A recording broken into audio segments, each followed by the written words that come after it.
Let's mic देश का मिजाज नॉर्थ।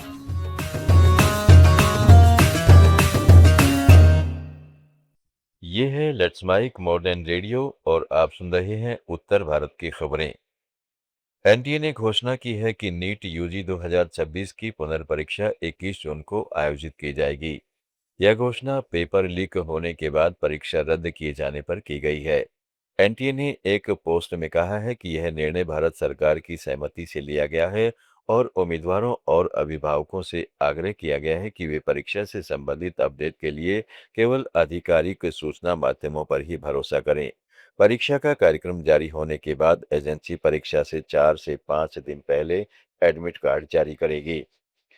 आम आदमी पार्टी के राष्ट्रीय मीडिया प्रभारी अनुराग ढांडा ने पेट्रोल और डीजल की कीमतों में बढ़ोतरी पर कहा कि मोदी सरकार ने पूरे देश में दहशत का माहौल बना दिया है। पेट्रोल, डीजल और सीएनजी की कीमतों में बढ़ोतरी से लोग चिंतित और नाराज हैं। एलपीजी की कीमत पहले बढ़ाई जा चुकी है। ऐसे समय में जब देश में दहशत का माहौल है, प्रधानमंत्री मोदी विदेश दौरे पर निकल पड़े हैं। लोगों को लग रहा है कि जिस आपदा के बारे में प्रधानमंत्री जिक्र कर रहे थे, क्या उसकी शुरुआत हो गई है? क्या अब रोजाना इस तरीके से तेल की कीमतें बढ़ेंगी, बाकी सामान महंगा हो जाएगा? गैस इन्होंने पहले ही बढ़ा दी थी और बढ़ सकती है। ऐसी स्थिति में जब देश में पैनिक का माहौल है, जब देश के लोग महंगाई के इस हमले से डरे हुए हैं, ऐसी स्थिति में प्रधानमंत्री लोगों को अकेला छोड़ करके विदेश यात्रा पर निकल जाते हैं।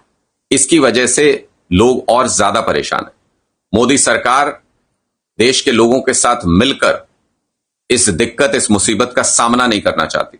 दूसरी ओर भाजपा नेता शाहनवाज हुसैन ने ईंधन की कीमतों में बढ़ोतरी पर कहा कि जिस तरह से हालात पूरी दुनिया में हैं, पूरी दुनिया में पेट्रोल, डीजल और गैस के दाम बढ़े हुए हैं। उस तुलना में भारत में अभी भी बहुत कम दाम है। जनता पर कम से कम बोझ हो, इसके लिए सरकार जनता के साथ है। थोड़े दाम बढ़ाए गए हैं, जनता इसे समझती है। इस तरह के हालात पूरे दुनिया में हैं।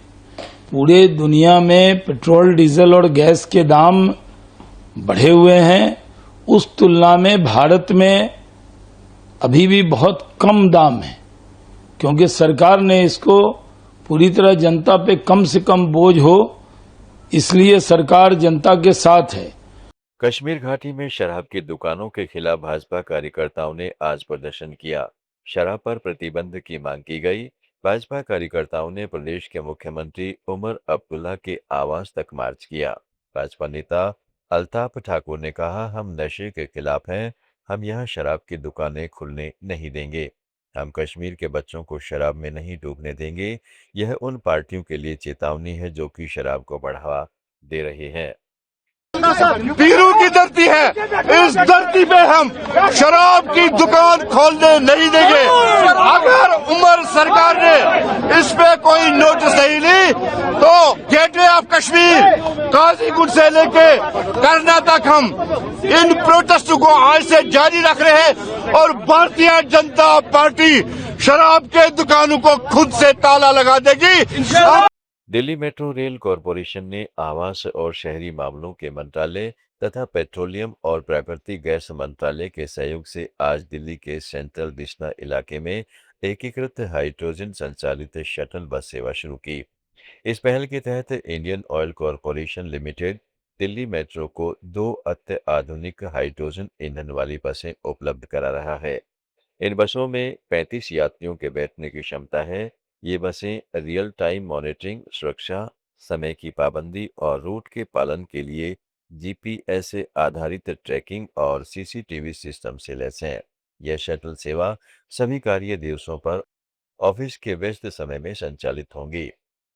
सुप्रीम कोर्ट ने अरावली पर्वतमाला में खनन गतिविधियों पर मिली बेहद चिंताजनक प्रतिक्रिया का हवाला देते हुए कहा है कि वह फिलहाल खनन पट्टाधारकों को कोई राहत नहीं देगा।